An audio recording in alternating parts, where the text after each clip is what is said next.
ഇന്ന് നമ്മൾ വന്നിരിക്കുന്ന ഒരു പുതിയ രൂപമായിട്ടാണ്. ആദ്യമേ നിങ്ങൾ ഈ ചാനൽ കാണുന്നതിന് സബ്സ്ക്രൈബ്, ലൈക്ക്, ഷെയർ ചെയ്യാൻ മറക്കട്ടെ. ഇതാണ് പുതിയ വിഭവം. ഇതിന്റെ പേരാണ് എഗ് ബുർജി. ഇനി ഇത് എങ്ങനെയാണ് ഉണ്ടാക്കുന്നത് നമുക്ക് നോക്കാം. നമുക്ക് 3 മുട്ട എടുത്തിട്ട് ഇച്ചിരി ഉപ്പ് ഇട്ടിട്ട് നല്ലപോലെ ബീറ്റ് ചെയ്തെടുക്കണം. നമുക്ക് ഉണ്ടാക്കാനായിട്ട് ഇവിടെ ഞാനൊരു പാത്രം വെച്ചിട്ടുണ്ട്. പാത്രം ചൂടായിട്ടുണ്ട്. ഇനി നമുക്ക് അതിലേക്ക് എണ്ണ ഒഴിച്ചു കൊടുക്കാം.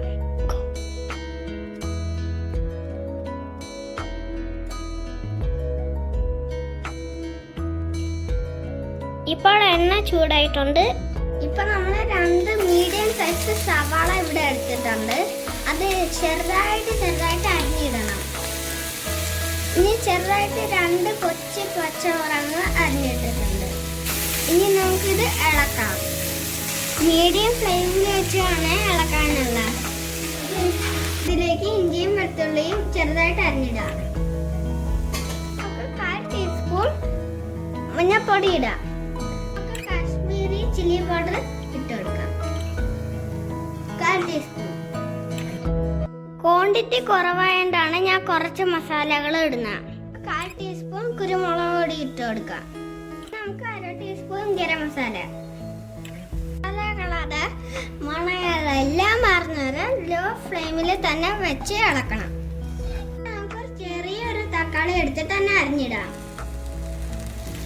തക്കാളിക്ക് നല്ലോണം വെന്ത് വന്നിട്ടുണ്ട്. ഇനി നമുക്ക് ഇതിലേക്ക് മുട്ട ഒഴിച്ചെടുക്കാം.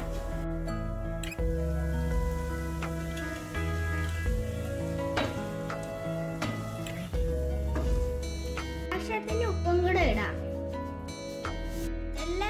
എല്ലാം ലോ ഫ്ലെയിമിൽ തന്നെ ചെയ്യണ്ട.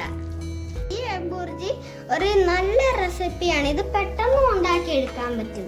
ബ്രെഡിൻ്റെ കൂടെയും ചോറിൻ്റെ കൂടെയും ചപ്പാത്തിയുടെ കൂടെയൊക്കെ കഴിക്കാം. ബുർജി റെഡി ആയിട്ടുണ്ട്. ഞങ്ങൾക്ക് ഇച്ചിരി മല്ലിയിലയും കൂടെ ഇട്ട് വെക്കാം. ഇഷ്ടമുള്ളവർക്ക് മാത്രം ഇടാം. അപ്പോൾ നമ്മുടെ എഗ് ബുർജി റെഡി ആയിട്ടുണ്ട്. എല്ലാവരും ട്രൈ ചെയ്ത് നോക്കുക.